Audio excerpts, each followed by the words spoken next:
আপনারা যারা ভূমি মন্ত্রণালয়ে বিভিন্ন পদে পরীক্ষা দেবেন তাদের জন্য আজকের এই ভিডিওতে থাকছে নিয়োগ পরীক্ষার সাজেশন, প্রশ্ন প্যাটার্ন, বিগত সালের প্রশ্ন নিয়ে বিস্তারিত আলোচনা। আশা করি ভিডিওটি প্রথম থেকে শেষ অবধি দেখবেন এবং চ্যানেলটি অবশ্যই সাবস্ক্রাইব করে রাখবেন।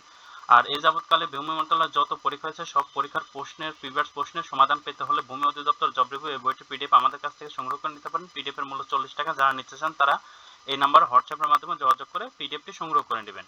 সামনে যে পরীক্ষাটি আসে সেই পরীক্ষা প্রথমে এমসিকিউ তে পরীক্ষা হবে। এমসিকিউ যারা পাস করবে তাদেরকে আবার রিটেন পরীক্ষা নেবে।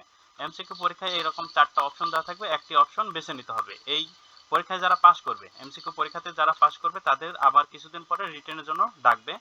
রিটেন পরীক্ষা ঠিক একই রকম, কিন্তু রিটেন পরীক্ষায় আপনাকে লিখে দিয়ে আসতে হবে। যেমন সন্ধি বিচ্ছেদ করুন, ষড়যন্ত্র, নিগৃহ, তদিত, তন্নি, তৃষ্ণার্ত, এরকম সন্ধি বা অন্যান্য যে টপিকগুলো আসে সেই টপিকগুলো দেওয়া থাকবে, সেগুলো আপনাকে খাতায় লিখতে হবে। আর এই ক্ষেত্রে আপনি ওএমআর শিট পাবেন। এমসিকিউতে যারা প্রথমে পরীক্ষা দেবেন সেটা আপনার 4টা অপশন দেওয়া থাকবে। 4টা অপশনের মধ্যে একটি অপশন বেছে নিতে হবে। যেমন ধরুন যেখানে কাজী নজরুল ইসলামের রচিত গল্প কোনটি, তাহলে আমরা সবাই জানি পদ্ম গোকরা, এটা হলো গল্প ছিল কাজী নজরুল ইসলামের।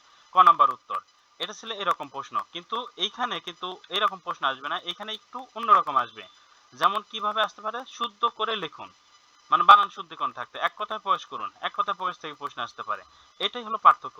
এরপরে আপনারা যারা 100% প্রশ্ন কমন পেতে চান তাদের বলবো বাংলা, ইংরেজি, গণিত এবং সাধারণ জ্ঞান সাথে প্রিভিয়াস কোশ্চেন ব্যাংক আলাদা আলাদাভাবে নিয়ে সংগ্রহ করে পড়তে পারেন।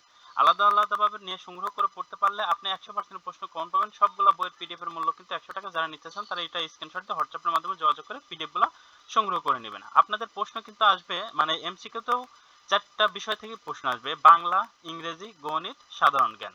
আবার রিটেনে যারা এমসিকিউতে পাস করবে, পরবর্তী রিটেন যাদের হবে তাদেরও কিন্তু 4টা অপশন থেকেই প্রশ্ন আসবে: বাংলা, ইংরেজি, গণিত, সাধারণ জ্ঞান, এই 4টা টপিকস এর উপরই। এরপরে আপনাদের তারপরে যদি কোনো প্রশ্ন থাকে অবশ্যই কমেন্ট বক্সে কমেন্ট করে জানাবেন। আপনাদের প্রশ্নের উত্তর দেওয়ার চেষ্টা করবো। আজকের ভিডিও এখানেই শেষ করছি।